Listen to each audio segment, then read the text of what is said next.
The water had been flowing for 19 years and 3 months, and Peter Van Doran stood beside it at noon, pruning a dead branch from his second youngest apple sapling. The branch came away with a single twist. The heat had killed it in the 3rd week of August, the same week it had killed the cottonwood grove along the dry creek 2 miles east. Peter set the branch beside the others and turned the iron dipper into the trough. The trough was 8 feet long and held 80 gallons of water. It had been overflowing since dawn. Behind him, the holiday wheel turned at 3 rotations a minute in a 10-mile breeze. Above the trough, the iron pump rod climbed and fell with the steadiness of a slow heartbeat, and from its spout the water came in a thread the thickness of a man's thumb that had not stopped for 14 months of the worst drought the high plains had seen since the homesteads first opened. He poured the dipper around the sapling's root ball.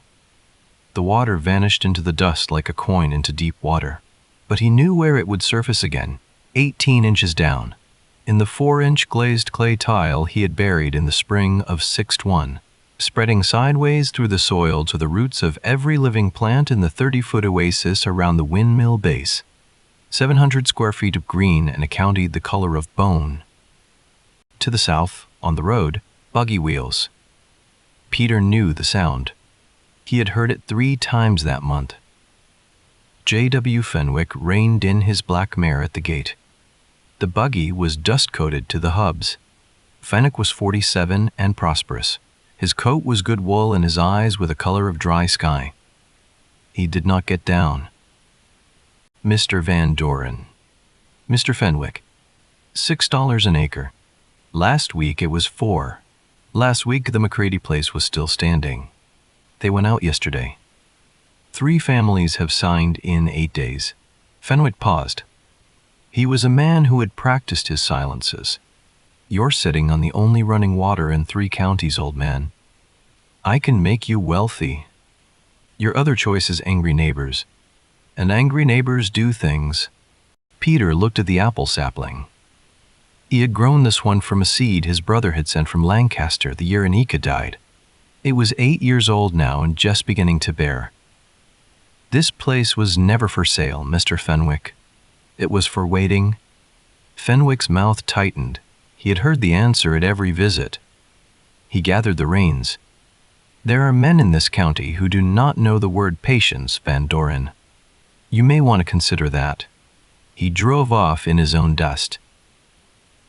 A quarter hour later, on the same road, Hank Fenwick rode past on a bay gelding gone too thin for the heat. Hank was 32. He had called Peter a fool the first time at the age of 12 and at every age since. He saw Peter at the trough and grinned without warmth. Heard my pa offered you 6. You're a fool twice over now, Dutchman. Peter dipped the bucket and watered the next sapling. He did not look up.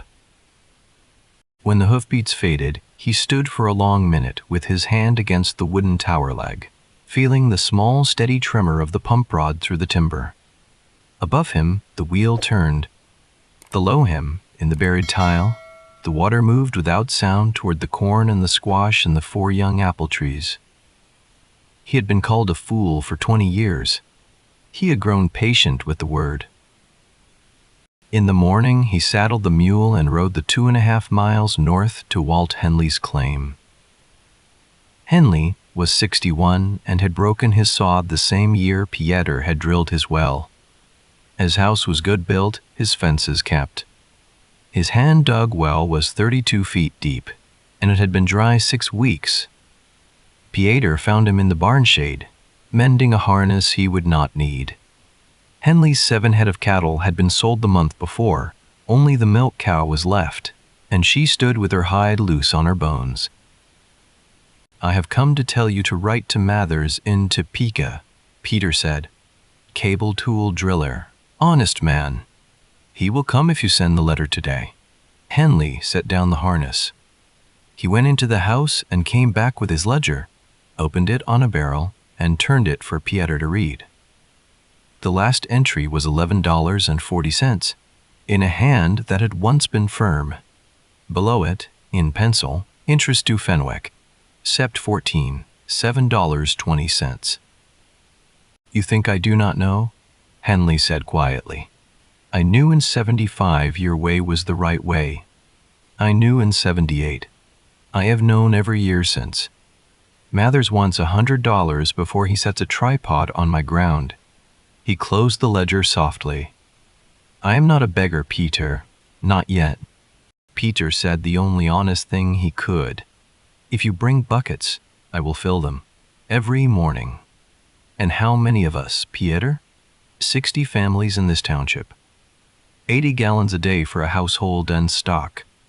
That is 4,800 gallons. Your mill gives 600. Henley smiled, and the smile had no anger in it.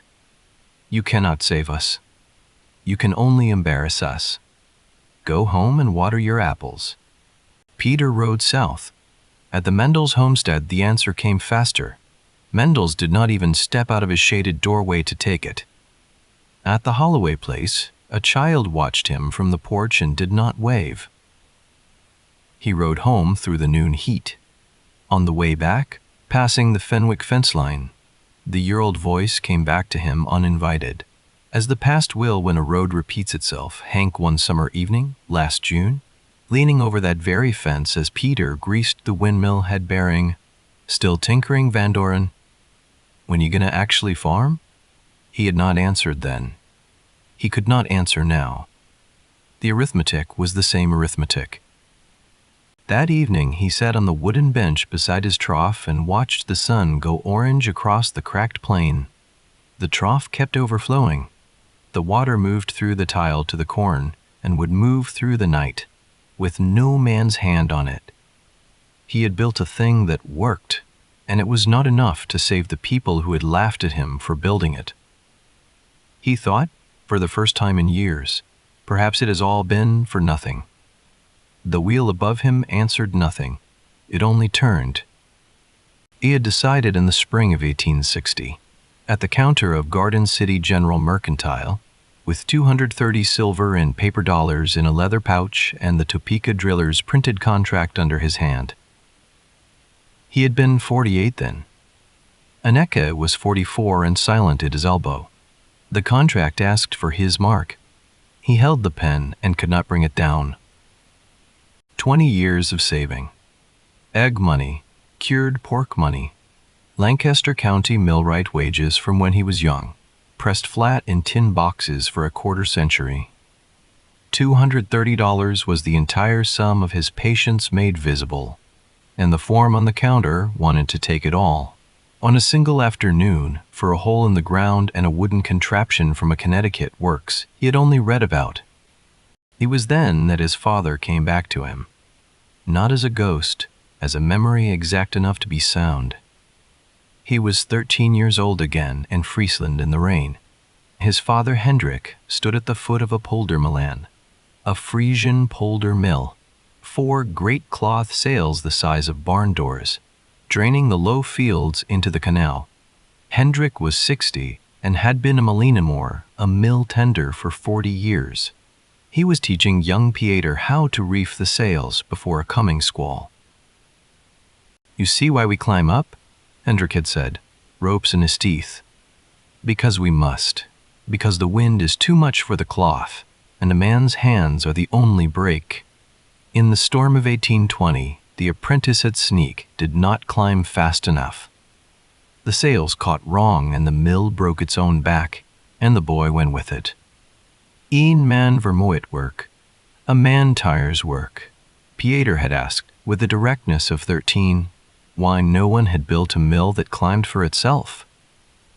Hendrik had laughed without scorn. "Because no one yet knows how.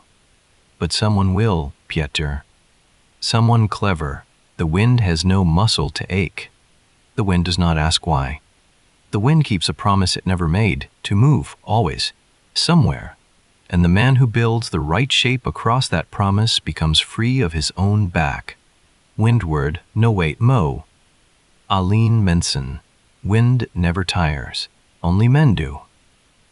In 1854, 29 years after that lesson, Peter had read in the Lancaster Examiner of a Mr. Daniel Halliday of Connecticut who had patented a self-governing wind wheel. Centrifugal weights, sails that closed themselves when the wind grew too strong.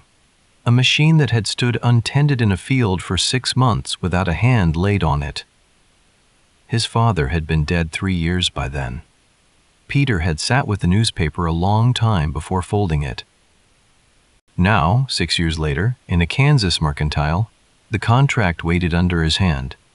He took the merchant's piece of charcoal and worked the figures in the margin, where an eke could see. $5 hand-dug well, 5 years of life, then redig. 10 redigs over 50 years was $50.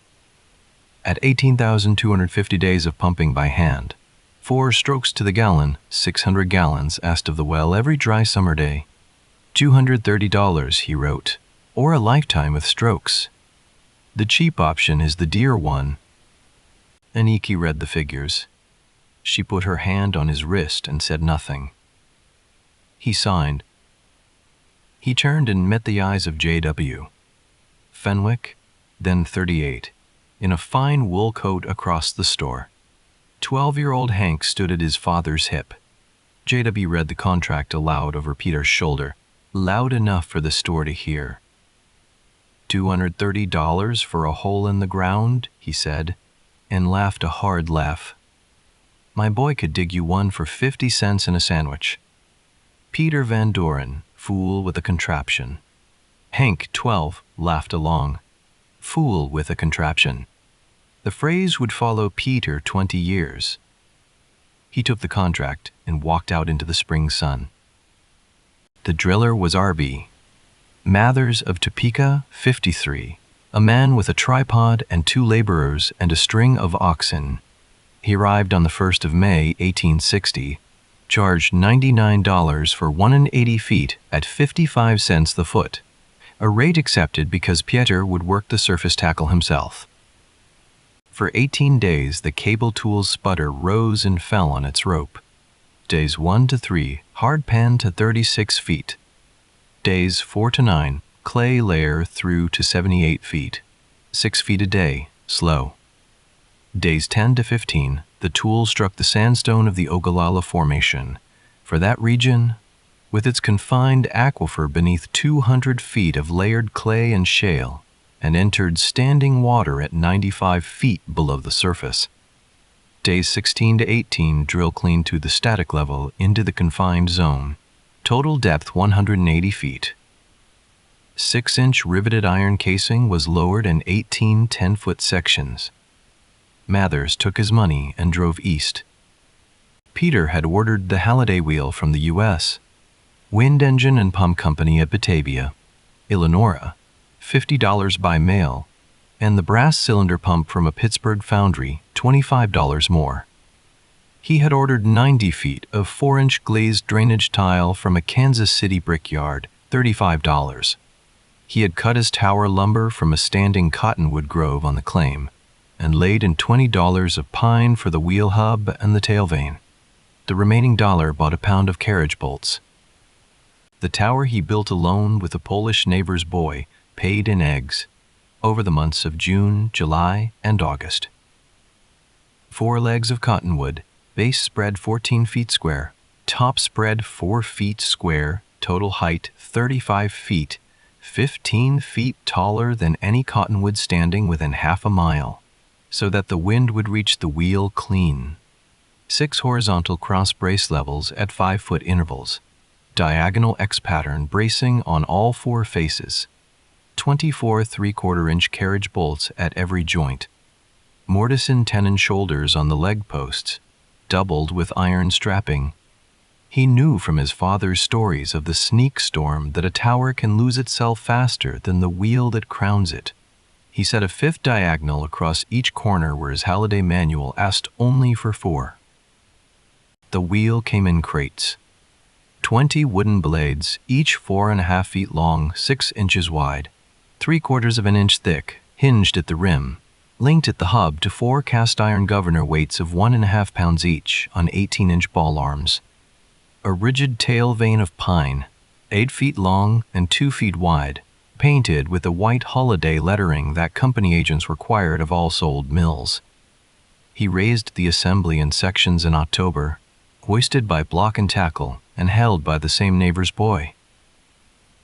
The pinion and crank head transferred the wheel's rotation to vertical reciprocating motion in the 7/8-inch iron sucker rod. The rod descended 180 feet through the tower's central axis to the brass cylinder set at 110 feet, 15 feet below the static water level, deep enough that Drought drawdown could not lift the cylinder dry. He commissioned the mill at dawn on the 22nd of October, 1860. In a wind from the south-southwest measured at his weather flag at 11 miles per hour. The wheel turned, the rod climbed and fell.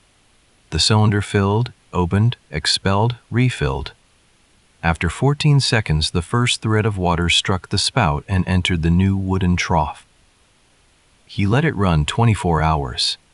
By the next dawn, it had pumped 487 gallons.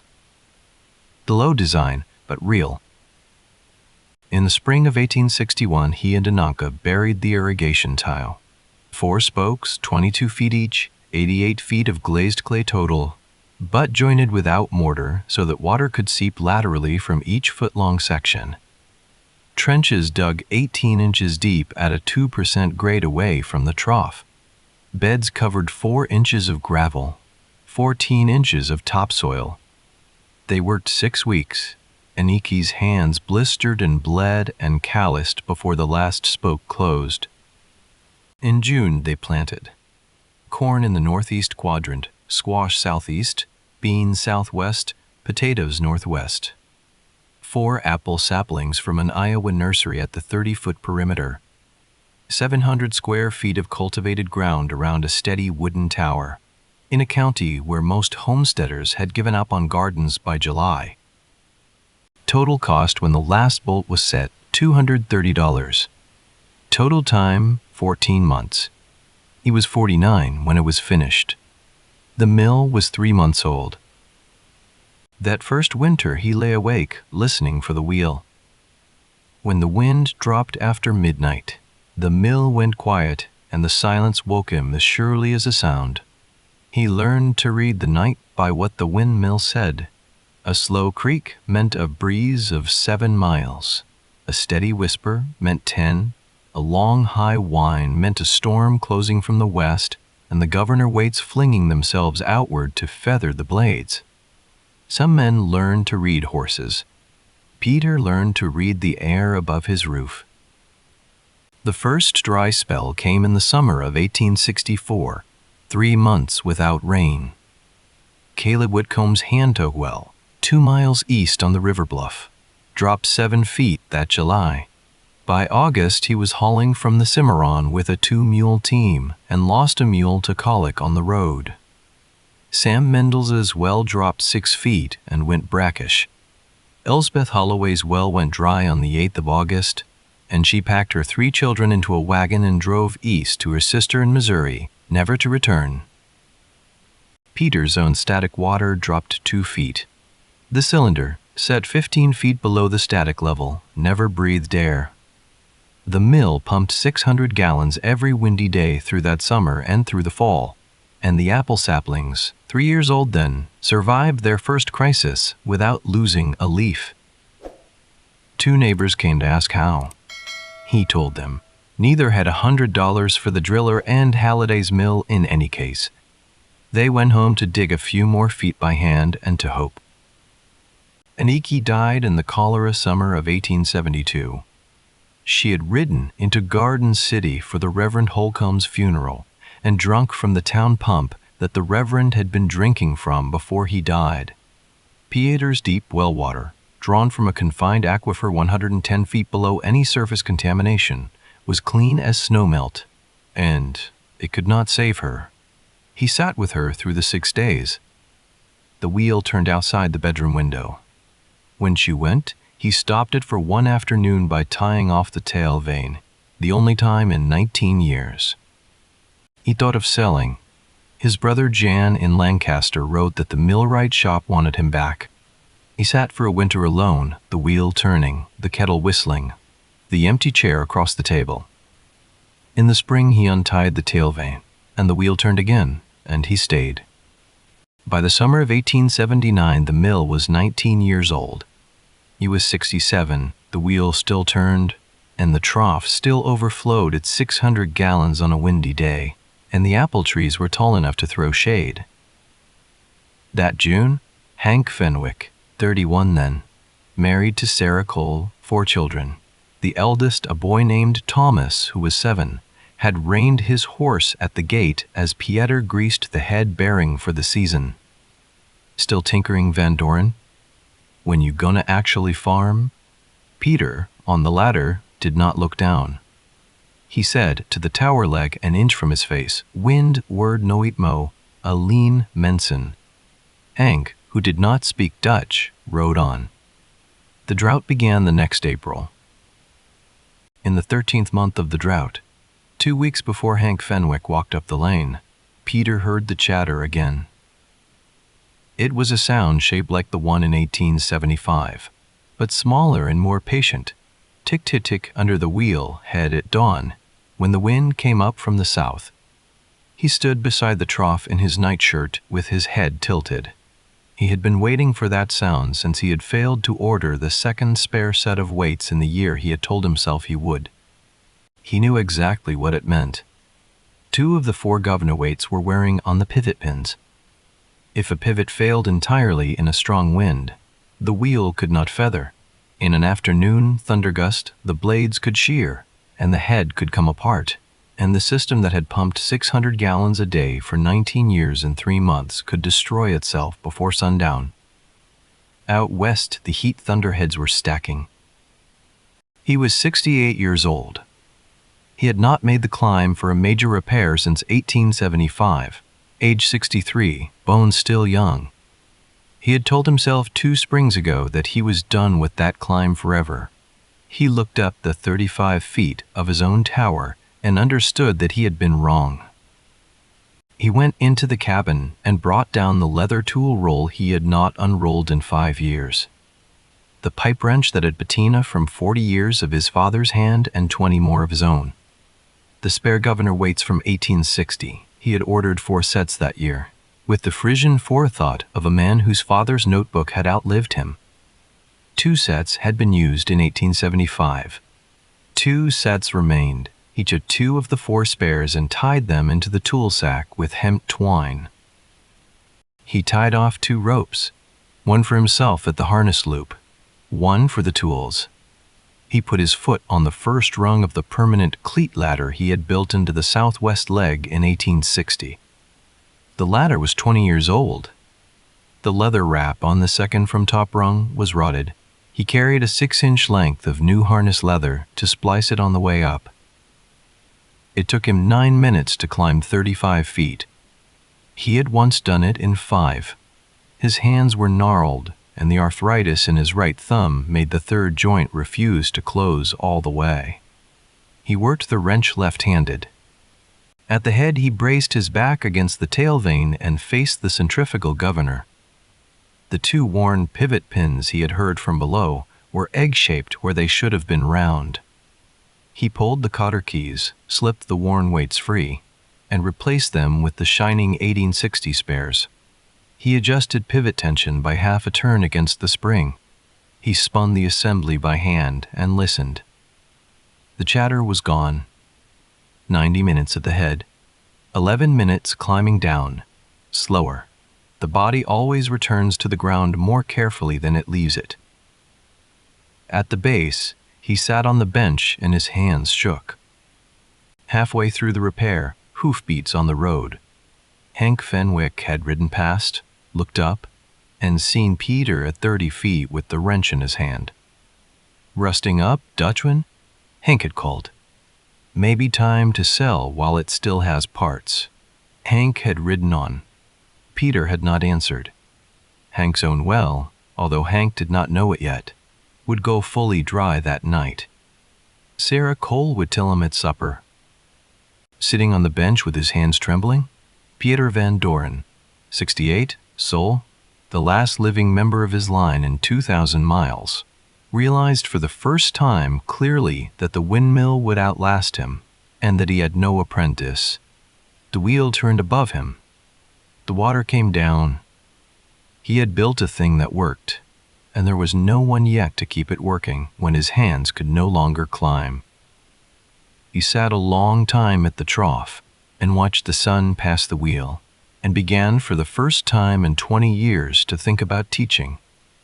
2 weeks later, at midday, on the 14th month of the drought, a single figure appeared on the south road, walking, carrying something on his shoulder. Peter was watering the apple saplings with the iron dipper. He saw the figure long before it reached the gate. It was Hank Fenwick. He was carrying his 8-year-old son Thomas. Hank was on foot because his bay gelding had refused water 2 days running, and he had not had the cost of a bucket to give it for the round trip. Thomas was on his shoulder because the boy could no longer walk in the heat. The boy's mouth had cracked along the lower lip.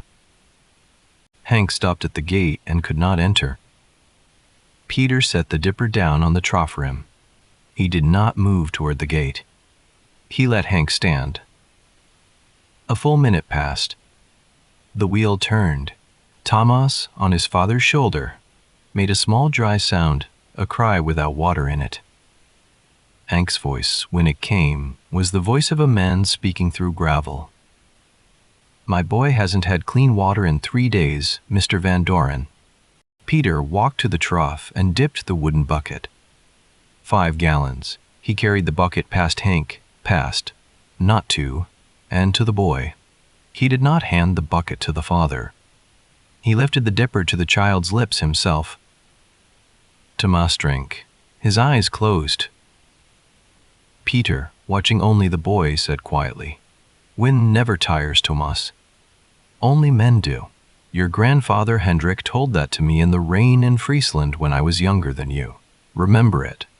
Thomas nodded against his father's neck. Hank's face came apart slowly, like a seam giving way. "I called you a fool for 20 years. Peter, still looking at the boy, answered without anger. "You called my wife a fool too, Mr. Fenwick, when she stood beside me at the contract? She was not. Neither am I. Neither, perhaps, are you, if you can teach this boy what you would not learn yourself?" Hank could not answer above a whisper. "What do you ask? There is more water than I will ever drink. Bring your buckets. Bring Sarah's, bring the children's. I will fill them every morning for as long as the wind blows, which in this country, for this confined aquifer, is a long time. I ask only one thing. For 1 year, every night before bed, you tell Thomas exactly what happened today, the water and the silence and the man who waited. He will need that story when he is old enough to build his own. For how long must I tell it? Until he is 21? Then he will tell it to his own." Hank set Thomas down on the gatepost.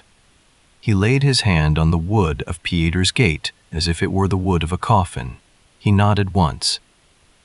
That afternoon, 6 other families sent sons and daughters with clay jugs. Peter filled every jug. The trough held. The wheel turned. 600 gallons that day, 600 the next, 600 the day after. The drought broke in the 3rd week of October with a 4-day rain that filled the dry creek to its banks for the first time in 15 months, but by then 14 claims had gone to J.W. Fenwick at his speculator price, and 22 more had sold half shares. 3 days after Hank's walk, J.W.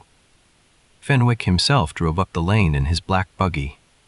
He offered $16 an acre, 4 times his last offer, and the highest price ever bid on a western Kansas section. Peter stood at the trough and watched the buggy. "This place was never for sale, Mr. Fenwick. It was for waiting." The buggy turned. The dust rose. The speculator wave that had taken 36 families that summer broke against 1 holiday tower and 1 Dutch surname, and ran back to Wichita with its money in its pocket. Word ran ahead of the buggy across the county. Van Doran cannot be bought. By the next morning, 4 neighbors had put their land back on a different market at fair price to other farmers. The corner had turned. In the spring after the drought, Hank Fenwick rode up the lane on a borrowed mule with Thomas, then 9, behind him. Hank dismounted at the gate and stood the way he had stood the August before. "You said 1 year of teaching. I want 20. I want to learn what you learned. I want to put a mill on my own claim before this boy is grown." Peter looked at the boy, who looked back without flinching, and said, "Then come Saturdays." For 12 years, every Saturday, Thomas Fenwick rode from his father's place to Peter Van Doran's. He learned the centrifugal governor. He learned the cable tool drilling sequence, hard pan, clay, sandstone casing. He learned the 4-spoke tile network and the 2% slope. He learned to read the wind by listening, and to listen for the chatter of a worn pivot before the wind found it. By the time he was 15, he could climb the 35 feet of the tower in 6 minutes and grease the head bearing better than Peter could.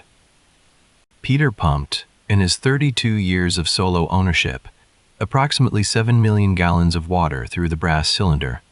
The total cost of the system at its build was $230, which divided by gallons over the system's life worked out to slightly more than 0.03 of a cent per gallon.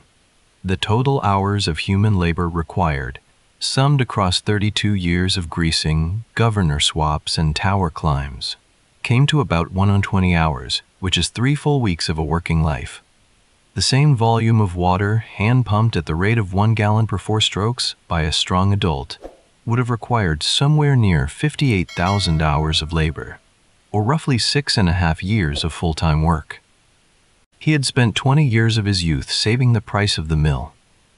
He had been paid back 6.5 years of his back, and uncountable years of his nights. Peter Van Doran died in November of 1893, at the age of 81, in his own bed, the wheel turning above him.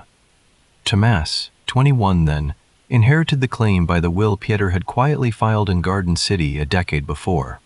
He worked the mill another 30 years. Hank Fenwick lived to 74. He kept his promise. He told Thomas the story of the August walk every night for 13 years, past the year Peter asked into Thomas's manhood.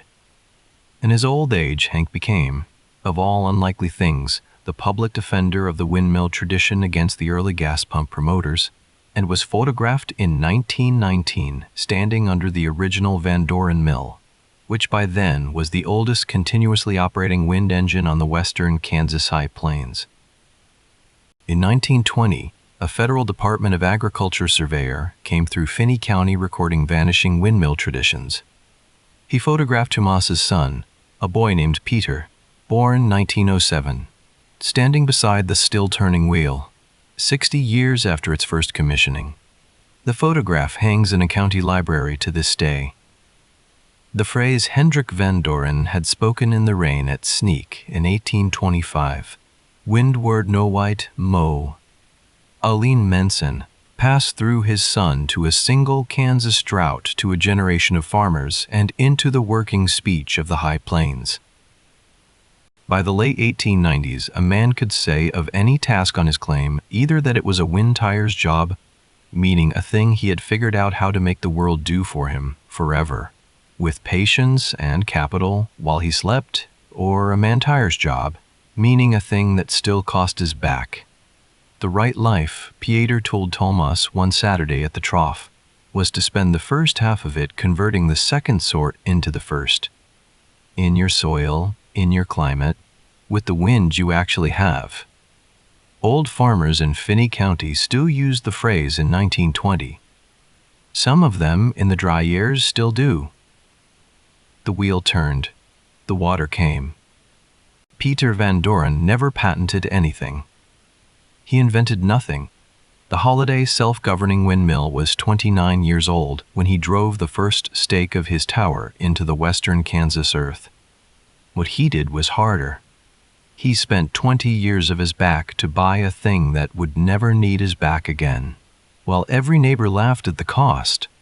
If you found yourself thinking about the patience of the man and the cleverness of the machine, please like and subscribe to our channel so the next story finds you. In the comments, Tell us where you are watching from, and if you have ever stood under an old windmill that is still turning, tell us the place. We would like to know. Thank you for watching. Quiet hands built this country, one wind tire's job at a time. The end.